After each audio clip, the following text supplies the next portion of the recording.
तो आज मैं आपको एक अनोखी रहस्यमय कहानी सुनाऊंगा। अगर आप चैनल पर नए हैं तो अभी सब्सक्राइब कर ले तथा कहानी पूरा देखें। अंत में एक अनोखा रहस्य छुपा है। धन्यवाद। तो सुनिए।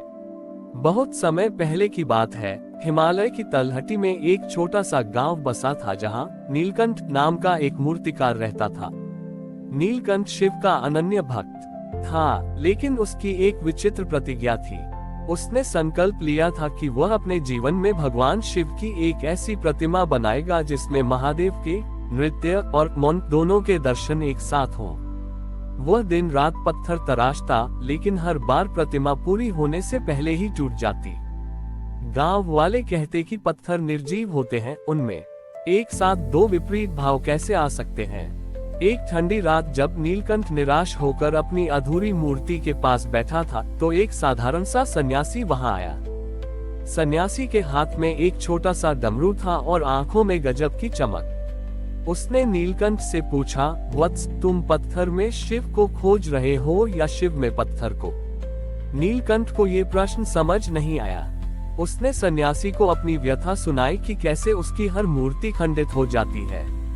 सन्यासी मुस्कुराया और बोला, तुम मूर्ति बाहर से बना रहे हो, जबकि महादेव भीतर विराजमान हैं। जब तक तुम्हारे मन में बनाने का अहंकार रहेगा, पत्थर टूटता रहेगा। जिस दिन तुम खुद पत्थर बन जाओगे, छोटी ई वह स्वयं प्रकट हो जाएंगे। इतना कहकर सन्यासी ने अपना डमरू बजाया।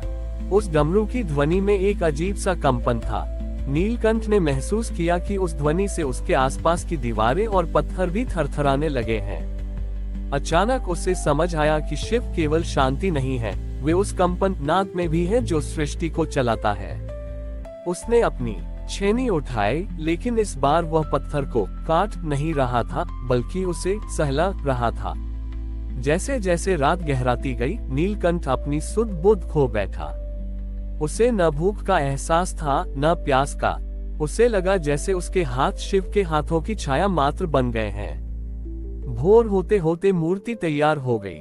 वह प्रतिमा इतनी अद्भुत थी कि जो भी उसे देखता, उसे लगता कि महादेव अभी नृत्य करते करते स्थिर हो गए हैं। शिव के एक पैर के नीचे अज्ञान का अंधकार था और चेहरे पर अनंत समाधि की शांति। लेकिन सबसे आश्चर्यजनक बात यह थी कि जब हवा चलती, तो उस पाषाण प्रतिमा से डमरू की हल्की गूंज सुनाई देती थी। सन्यासी वहां से जा चुका था, लेकिन वह नीलकंठ को ये सिखा गया कि सृजन तभी पूर्ण होता है जब सृजनकर्ता स्वयं को शून्य कर देता है। तभी से उस गांव का नाम नादपुर पड़ गया।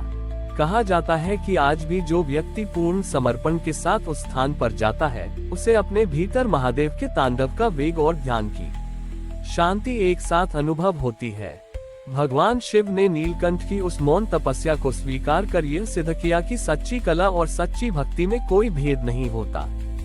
नीलकंठ द्वारा निर्मित उस दिव्य प्रतिमा की ख्याति धीरे धीरे हिमालय की कंदराओं से निकलकर दूर दराज के राज्यों तक फैल गई। एक अहंकारी राजा, जिसका नाम विक्रमसिंह था, इस चमत्कार को देखने नादपुर पहुंचा।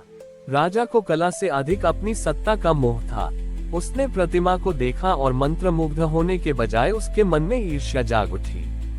उसने सोचा कि ऐसी अद्भुत वस्तु किसी साधारण गांव के मंदिर में नहीं, बल्कि उसके राजमहल की शोभा होनी चाहिए। राजा ने नीलकंठ को आदेश दिया, मूर्तिकार, इस प्रतिमा को रथ पर ला दो, इसे हम अपने राज्य की राजधानी ले जाएंगे। नीलकंठ ने हाथ जोड़कर विनम्रता से कहा, महाराज, यह मूर्ति मैंने नहीं बनाई, ये तो महादेव की कृपा से स्वयं प्रकट हुई है। यह इस मिट्टी और यहाँ के भक्तों की आस्था से जुड़ी है, इसे यहाँ से न ले जाएं। लेकिन सत्ता के मद में चूर राजा ने नीलकंठ की एक न सुनी और अपने सैनिकों को प्रतिमा उठाने का आदेश दिया। जैसे ही सैनिकों ने प्रतिमा को उसके स्थान से हिलाने की कोशिश की, एक भयानक गर्जना हुई।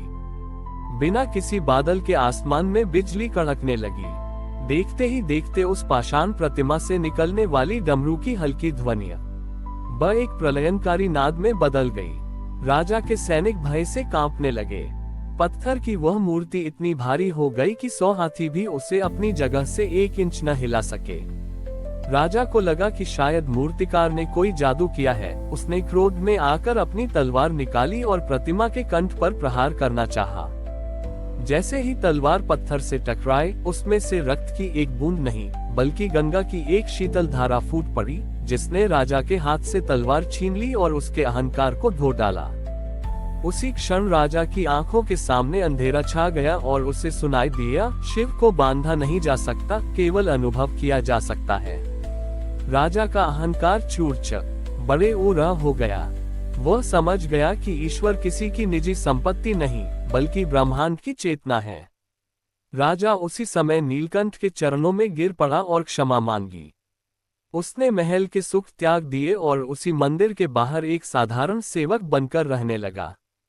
नीलकंठ ने देखा कि अब वह राजा पत्थर की मूर्तियां नहीं बल्कि लोगों के टूटे हुए विश्वास को जोड़ने का काम कर रहा था। समय बीतता गया और एक दिन वह प्रतिमा धीरे धीरे वापस एक साधारण पत्थर में बदलने लगी।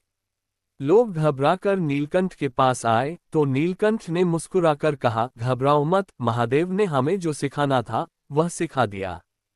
प्रतिमा का काम समाप्त हुआ, अब शिव को अपने भीतर खोजने का समय है। कहा जाता है कि आज भी उस स्थान पर पत्थर तो मौजूद हैं, लेकिन वे पत्थर तभी संगीत सुनाते हैं जब कोई भक्त वहां बिना किसी अहंकार और मान के कदम रखता है। महादेव ने इस लीला से यह स्पष्ट कर दिया कि भक्ति बल से नहीं बल्कि केवल सरलता से ही प्राप्त की जा सकती है। हमारी और भी आध्यात्मिक एवं अनोखी कहानियां देखने के लिए हमारे चैनल पर जाएं तथा धार्मिक एवं पौराणिक अनोखी कहानियां हमारे चैनल पर है। कृपया जाके देखें तथा हमारे चैनल को सब्सक्राइब करके रखें और वीडियो लाइक जरूर करें। धन्यवाद।